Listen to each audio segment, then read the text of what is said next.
How to be powerful today on Fortitude through Stoicism, and this is my 365-day journey of implementing the ancient philosophy of Stoicism into the life of this modern masculine man. A little camera adjust. So, knee deep in the Philippines, and I went through a walk. I went for a walk, jet lag kicking my butt a little bit, but I went for a walk through like the slums, and it's very interesting because, one, I took note that there's kids everywhere and that clearly they're not in school. But also I saw people completely content. And it kind of leads to today's lesson about Alexander the Great. But first, a quote from Epictetus. Remember, how to be powerful. Don't trust your reputation, money, or position, but in the strength that is yours. Namely, your judgment about the things that you control and don't control. For this alone is what makes us free and unfettered, that picks us up by the neck from the depths and lifts us eye to eye with the rich and powerful. And here's the example. In a scene from Stephen Pressfield's classic novel about Alexander the Great, The Virtues of War, Alexander reaches a river crossing, and he's confronted by a philosopher who refuses to move. And, you hear chants from stuff from Alexander's men, this man has conquered the world, he's the most powerful man in the world, blah, blah, blah. And the philosopher responds with a very simple sentence and said, I have conquered the need to conquer the world. Now, this is a fictional reference and story, but it does bring parallels to the confrontation between Diogenes, who was a cynic and who completely rejected, society and the need for possessions, which completely ruins Alexander's self-image. But really this is about me implementing the ancient philosophy into my life. And I don't even know if I said it today because my brain is spinning. But this is something that I'm, me personally, that I'm aware of because of my change in my career and income and asset position. I don't want to repeat the mistakes of the past, where I thought things would bring me happiness and things would bring me pleasure. Really, what brings me the most pleasure is the freedom. It's truly the freedom. And I was just walking down those streets today, just looking, and realized that I have complete freedom right now. And that feeling alone is so amazing. I remember when I had a bunch of apartment buildings and the headaches that went along with that, and a couple different, all these things, and I don't know that I need that. What I know that I need, just like in the story about Virtues of War, the philosopher, he has conquered the need to conquer the world. I want to conquer the need to desire things that I don't have, right? Or situations that I wish were better. And I talked about this yesterday with acceptance, right? Because I really refuse. And so let's use a rental car example. I'm constantly doing battle with the rental car people. Even though I get choice of car, I don't want those. I want these, right? And even though I have the best status and whatever, it's always a struggle to get to the luxury and the premium ones because, they're set out to the side. So it's always a battle and confrontation. And I guess in my mind, I justify it by saying, man, I'm a $625 or $595 an hour consultant showing up. I can't be showing up in a Prius. Again, it's part of the image of what we bring when we show up. That's why you're in suits and the whole deal. Now, for me, being the frugal guy that I am, like, what does it really matter what kind of car I drive, right? But it's part of the image. So it's a battle. But I also don't want those things. And I also don't want to upgrade my plane seat. And yes, I know it's more comfortable because I'm a big guy. I understand that. but I don't want the need to upgrade.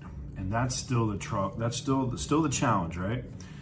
It's ever a battle, because what is the balance between self-love and self-care, or literally intentionally setting myself on fire just to prove that I can endure the pain? What do you mean by that, right? I have found in my career and life that the more that I invest in myself, the return on an investment is significantly greater than anything that I've ever done in my life.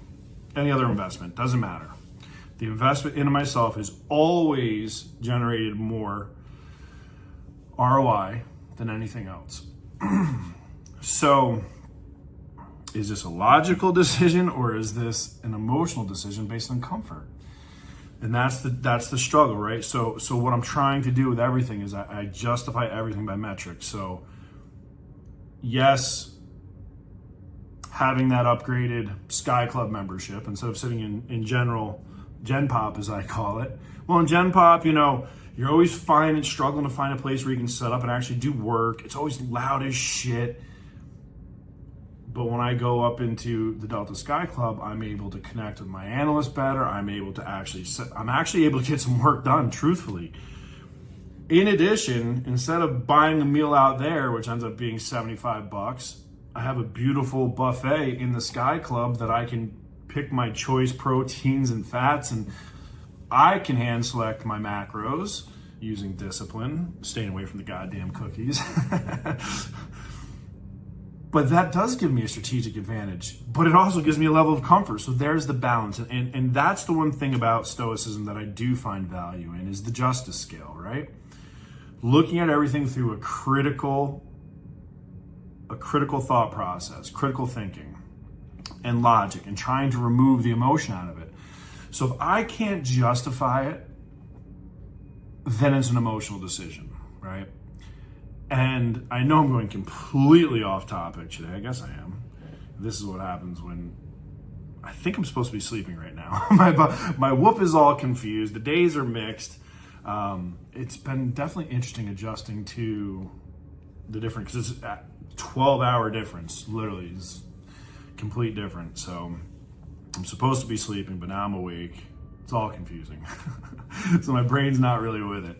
Having a lot of fun though, enjoying the experience. So back to the lesson. And so is it more powerful to be Elon Musk, right? Where he's influencing the most powerful political leader in the world. So couldn't you say that he is potentially one of the most powerful people in the world?